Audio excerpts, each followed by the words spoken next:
Right, so let's get going with HTML. So there's a couple videos that go over HTML that are already uploaded to the website. If you could take a look at some of those, HTML, CSS, so that we can just cover here what you might have questions about. But let's go cover some of this, and then we can jump to the assignment and start working on that. So HTML stands for HyperText Markup Language. It's basically the way we style pages, right? It's using this XML-like syntax where we can specify the look and feel of the content. We might have just plain text, and then we use these tags around it to give some hints to the browser on how it is that we want the browser to render this. It's just written in plain text. And the browser parses this, and it creates an object model, an object representation that is referred to as the document object model, right? The DOM. So there's quite a few different tags. We call these tags that have an opening tag, a closing tag, and then you have the body, the content of that tag. Each one has a name, right? A specific name. Here are some tags for implementing some unordered lists and some ordered lists.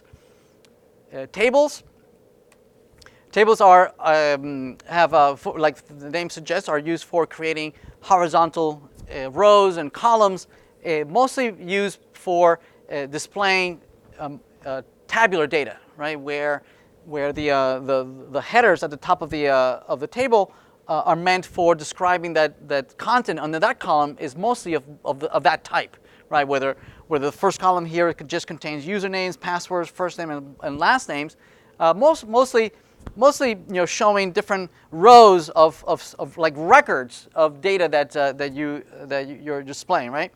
So the best practice is to use tables for just that, for tabular data, okay? Not for what some folks use it for, right? They use it for laying out content, right? Because by default, HTML doesn't allow you to display content, side by side, right? In columns. So early on, it was very common to use tables just for that, for very easily laying out things from side to side. It's very common in the printing industry, right? To split up content into multiple columns. Do not use tables for that. Right, tables are not meant for that. Today is considered to be a bad practice. Instead, they are CSS versions of doing the same thing. HTML also provides all sorts of ways of implementing forms where you can type your text field, text, date, numbers, typically by using the input tag and then providing maybe some hint on what it is that you're expecting, using a placeholder which will display in grade. Just to give an example of what it is that we're expecting you to type, it's also a good practice to use a strongly typed input field, right? Of what type of data are we expecting? Do we expect a date, an email, a phone?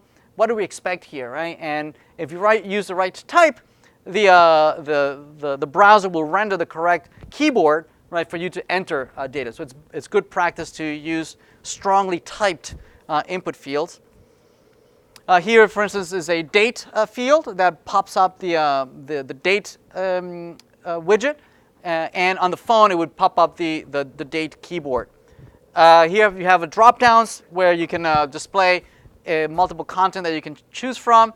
Notice that we have the actual data that is the actual text that the user sees inside of the option elements, and that's exactly what renders. But notice that we have an alternative or an optional value that has where we can provide the actual data that would be sent over to the server, right? If we send this data to the server, this is what they would get, right? Typically, this would be some kind of token, right? Some keyword that the server can parse and understand. Whereas this content is mostly for human consumption, right? Where we might have a long textual description of what the option is, but this is what the server would see. Buttons, lots of choices of folks to invoke some action, like clicking these buttons. These buttons mean something by default, like the submit if it's inside of a form, it will submit the form and send it over to the server.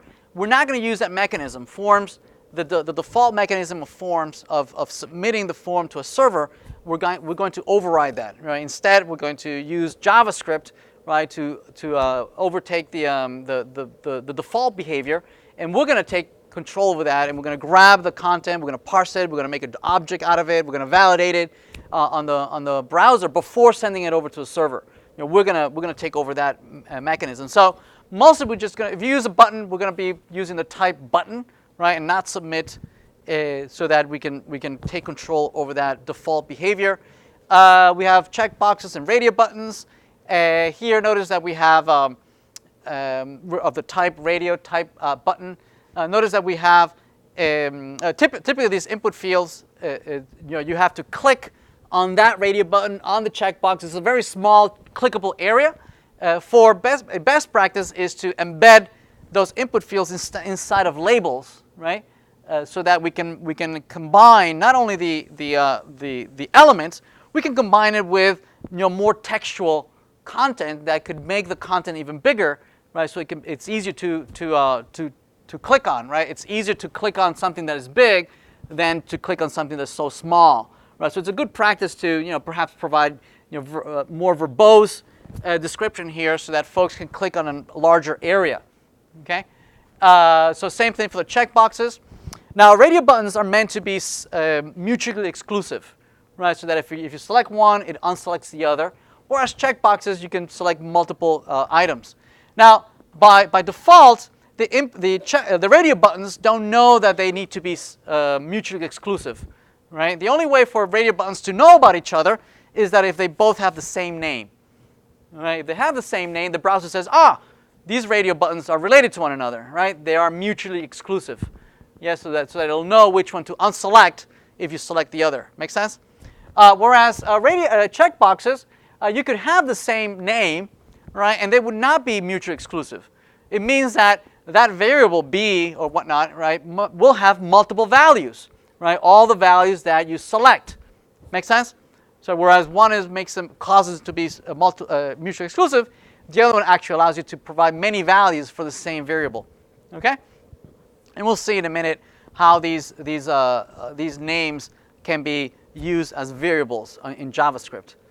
Anchors. So anchors are the default behavior of anchors is to allow folks to be able to navigate from one page to the next. Right, being able to perhaps highlight a particular portion of your text and make it clickable, so that when you click it, right, you're exposing an action, and the action, the default action, is to navigate and replace the current page, drop all the content of the page, and then replace it with the content of some other page, right?